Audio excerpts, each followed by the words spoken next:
Regardez ce ver et regardez celui-ci. La seule différence majeure, l'un vit sur Terre, l'autre dans l'eau. Sur Terre, la pire chose qu'un ver puisse subir est de se dessécher sur un trottoir, attendant d'être la proie d'un oiseau. Mais dans les profondeurs de nos océans, les vers se transforment en prédateurs redoutables. Ils chassent, ils mordent, et certains atteignent des tailles colossales, dépassant les 3 mètres de long. Ces créatures, bien que toutes classées comme de vrais vers, occupent des niches écologiques radicalement différentes. Pourquoi l'environnement marin semble-t-il transformer de simples vers en de véritables monstres? Et quelles menaces l'océan recèle-t-il que les vers terrestres n'ont jamais eu à affronter? Bienvenue sur Dossier Noir, où nous allons plonger dans les abysses pour explorer la face cachée et monstrueuse des vers marins. Préparez-vous à découvrir des créatures qui défient l'imagination, y compris l'animal le plus long de la Terre, et un ver dont le cycle de vie est à la fois fascinant et dérangeant. Pour commencer, faisons la connaissance de cette créature, Eunis aphroditois, plus connu sous le nom de ver bobite. Et si son apparence ne suffit pas, sachez qu'il peut mordre avec une force incroyable. Les vers bobites se sont adaptés pour devenir de véritables pièges vivants, ou plutôt des pièges à poissons. Ces géants peuvent atteindre jusqu'à 3 mètres de long, mais vous n'apercevez presque jamais leur corps entier, car ils s'enfouissent à 95% dans le substrat. Seules 5 antennes dépassent du sol, agissant comme des capteurs de mouvement ultra-sensibles. Et que se passe-t-il si quelque chose les déclenche? Eh bien, ce poisson-globe n'a aucune chance. Le ver bobite frappe presque instantanément, happant sa proie pour l'entraîner dans son terrier, sans lui laisser d'échappatoire. Étonnamment, ce ver n'a en réalité aucune idée précise de ce qu'il mange. Il ne possède pas de vrais yeux, seulement des organes sensibles à la lumière. Si quelque chose nage à proximité de son terrier, il frappe, quoi qu'il arrive. Après avoir attrapé sa proie, le ver tente de la traîner sous terre pour son festin privé. Avec les proies de grande taille, il ne réussit pas toujours à tout emporter et se contente souvent d'en arracher un morceau.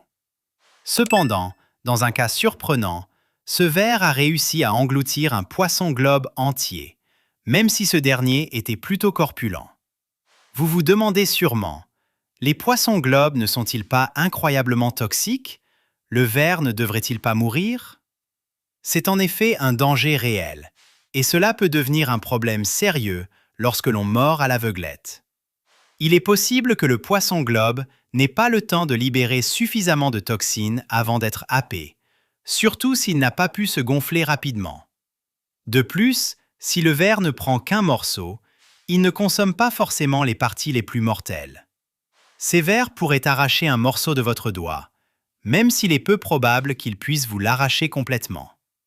Cela dit, je ne vous conseille absolument pas d'essayer. Heureusement, nous sommes bien trop grands pour être entraînés dans leur terrier, mais une morsure de ver bobite laisserait une piqûre très douloureuse. Le plus effrayant, c'est leur capacité notoire à se cacher. Il existe des récits de vers bobite se retrouvant accidentellement dans des aquariums domestiques, dissimulés dans des roches coralliennes que les propriétaires avaient ramassées. Chaque matin, les propriétaires découvraient leurs poissons coûteux disparus ou coupés en deux, sans comprendre pourquoi, jusqu'à ce qu'ils aperçoivent un ver massif se retirant dans le gravier. Ces vers peuvent rester cachés pendant des années sans être détectés. Alors, pourquoi ces vers ont-ils dû évoluer pour devenir des monstres, au lieu de rester de petits vers ondulants comme les lombrics? Sur Terre, les lombrics sont des décomposeurs. Leur rôle est de vivre tranquillement, de manger des feuilles en décomposition et, occasionnellement, de se faire importuner par un rouge-gorge. C'est une vie humble et paisible. Et bien qu'il n'ait pas vraiment la capacité de se défendre, cette stratégie fonctionne. Dans le sol, la ressource la plus abondante est la matière organique en décomposition. Les lombrics, en s'enfouissant, peuvent en extraire continuellement des nutriments. Ils suivent une stratégie de sécurité par le nombre, à l'opposé de ce que beaucoup considèrent comme la survie du plus apte. Ici, c'est la survie par le fait qu'il y en a tellement que vous ne pouvez pas tous les tuer. Leur compétition pour la matière en décomposition est extrêmement faible, Et ils ne sont certainement pas en concurrence avec des lions ou des ours pour quelques feuilles mortes.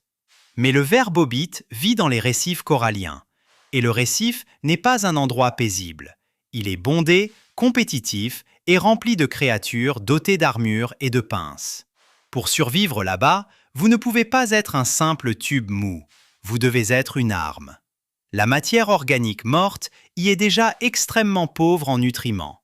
En revanche, un seul poisson vaut 1 million de fois plus que tous les nutriments du sol. À mesure que leurs proies grandissent et se défendent, les vers doivent eux aussi grandir, développer de véritables mâchoires et adopter des stratégies de vie beaucoup plus violentes que celles des petits lombrics. Mais la principale raison pour laquelle ces vers ont pu atteindre une taille aussi impressionnante réside dans une simple loi de la physique, la gravité. Sur Terre, la gravité limite énormément la taille des organismes. Si un lombric tentait d'atteindre 3 mètres de long comme un ver bobite, ce serait physiquement impossible. Il serait trop lourd pour bouger et se transformerait en une sorte de nouille molle et triste, gisant sur le sol, attendant de se dessécher. Cette structure corporelle ne convient tout simplement pas aux vers terrestres, et il ne pourrait certainement pas se déplacer rapidement ni frapper fort.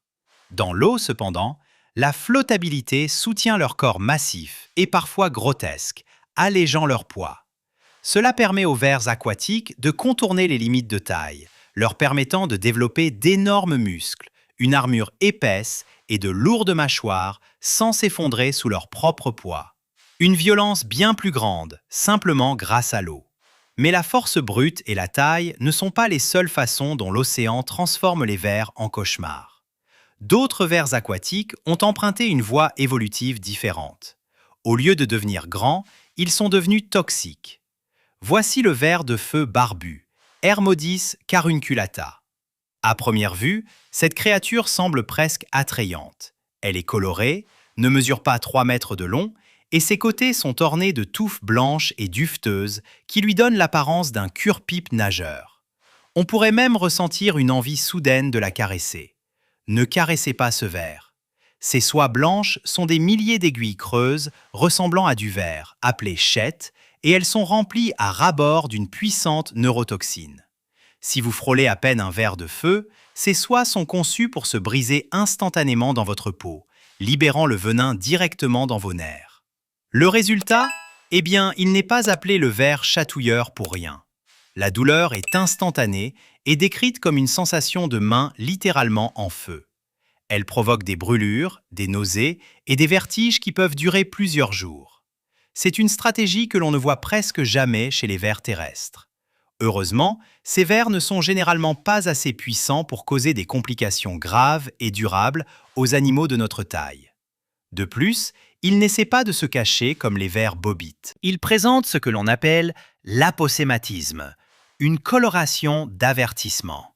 Le ver de feu sait qu'il est toxique et sait que toute créature assez stupide pour le mordre passera un très mauvais après-midi. Il le fait donc savoir à tout le monde. Curieusement, les vers de feu ressemblent en un sens beaucoup aux lombrics. Ils sont lents, mous et extrêmement faciles à manger. La seule raison pour laquelle ils n'ont pas disparu du récif est leur capacité à infliger une douleur ardente. Il est intéressant de noter que, malgré l'apparence massive du ver bobite, il ne représente qu'environ 5% de la longueur du plus long ver de l'océan. Voici le ver lacé, ou Linnaeus longissimus, et c'est l'animal le plus long de la planète entière, plus long que n'importe quel dinosaure ayant existé, plus long que les baleines bleues, et certainement plus long que les lombrics. Alors qu'une baleine bleue atteint environ 30 mètres, un ver lacé a été découvert mesurant une longueur estimée à 55 mètres. C'est la moitié de la longueur d'un terrain de football, entièrement constitué de vers. Mais contrairement aux serpents, qui sont des muscles solides, les vers lacés sont fragiles et gélatineux. Alors, comment chassent-ils? Ils possèdent une trompe, une structure musculaire qu'ils gardent à l'intérieur de leur corps. Lorsqu'ils attaquent, ils se retournent littéralement, projetant cette structure collante en forme de toile hors de leur tête pour emmêler leur proie. On dirait que le ver vomit un système racinaire sentient sur vous. Et oui, cette substance est acide. Elle peut en fait provoquer une légère irritation chez l'homme, mais il est très peu probable qu'elle cause de réels dommages. Ce sont des monstruosités par leur longueur, non par leur menace réelle. Mais quel est l'avantage d'être aussi long? N'est-ce pas un gaspillage total d'espace? Eh bien, ils n'essaient pas de battre un record du monde Guinness. Cette longueur leur confère simplement une surface massive. Contrairement à nous, ou même aux poissons, ces vers n'ont ni poumons ni branchies. Ils respirent entièrement par leur peau. En étirant leur corps en un ruban infiniment long et incroyablement fin, ils maximisent la quantité de peau en contact avec l'eau. Cela leur permet d'absorber l'oxygène directement de l'eau qui les entoure, beaucoup plus efficacement. C'est en fait l'équivalent biologique de transformer tout votre corps en un gigantesque poumon. Mais il y a aussi le facteur paresse. Si vous êtes un ver lacet, vous n'avez pas vraiment besoin d'aller chasser. Vous êtes partout. Vous pouvez garder vos organes vitaux en toute sécurité dans une crevasse pendant que le reste de votre corps s'étend sur le fond marin comme un fil-piège. Maintenant, vous pourriez penser, si je mesurais 55 mètres de long, ne serais-je pas une cible massive et facile pour les prédateurs? Et vous auriez raison. Si ces vers ne couvraient pas tout leur corps d'un mucus épais et malodorant, ils ont un goût de mort et probablement pire que ce que nous imaginons pour les vers normaux. Je tiens à souligner que les vers lacets ne sont pas de vrais vers au sens strict, mais appartiennent au phylum des némertes. Ils ont reçu ce nom en raison de leur forme évidente de ver. Mais, comme nous l'avons vu dans notre vidéo sur l'évolution convergente, les structures corporelles peuvent se développer pour des raisons similaires. Les vers lacets sont également incroyablement minces, donc ils sont loin d'atteindre la masse d'une baleine bleue. Les plus longs ne pèsent encore qu'environ 0,9 kg. Génétiquement, devenir plus long est beaucoup moins coûteux que de devenir plus volumineux, et les plus longs ont continué à évoluer pour être toujours plus longs. Le même effet de gravité qui a aidé les vers bobites est également en jeu ici, mais à une échelle 20 fois supérieure. Malgré cela, il existe des vers qui sont non seulement longs, mais aussi épais. Il s'agit du ver tubicole géant, ou Riftia pachyptila, qui a la forme d'un tube géant. Pour les trouver, il faudra voyager jusqu'aux cheminées hydrothermales, de véritables volcans sous-marins, crachant des produits chimiques noirs, surchauffés et toxiques. Vous n'y trouverez pas de poissons, pas de vers bobites et certainement pas de lombriques. Mais vous y trouverez ces créatures, regroupées comme une forêt de tubes à rouge à lèvres extraterrestres de 2,4 mètres de haut. Étrangement, ils n'ont pas d'yeux, pas de bouche, pas d'estomac et pas d'anus. Ils sont une impasse biologique, une boucle fermée. Alors, comment restent-ils en vie?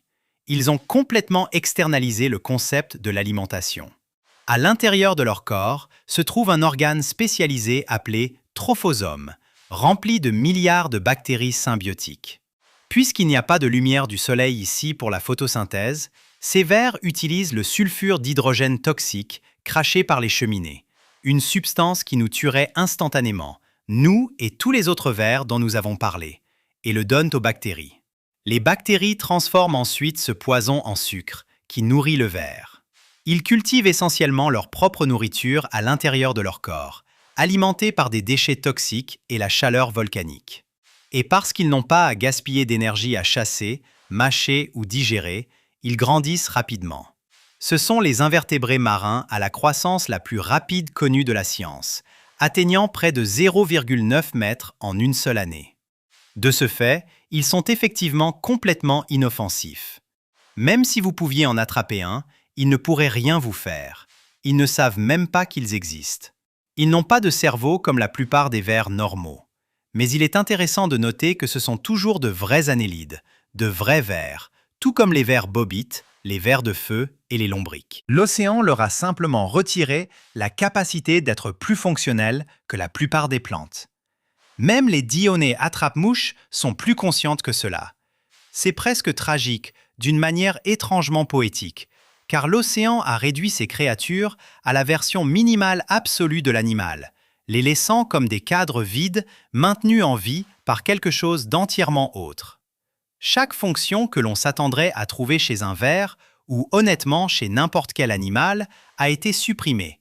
Pas de bouche, pas d'intestin, pas de sens, pas de conscience, pas de décision, pas d'instinct au-delà de panache ouvert, panache fermé. Ils ne peuvent pas bouger de leur tube, ne peuvent pas fuir, ne peuvent pas se battre, ne peuvent pas chercher de nourriture, ne peuvent même pas reconnaître le danger.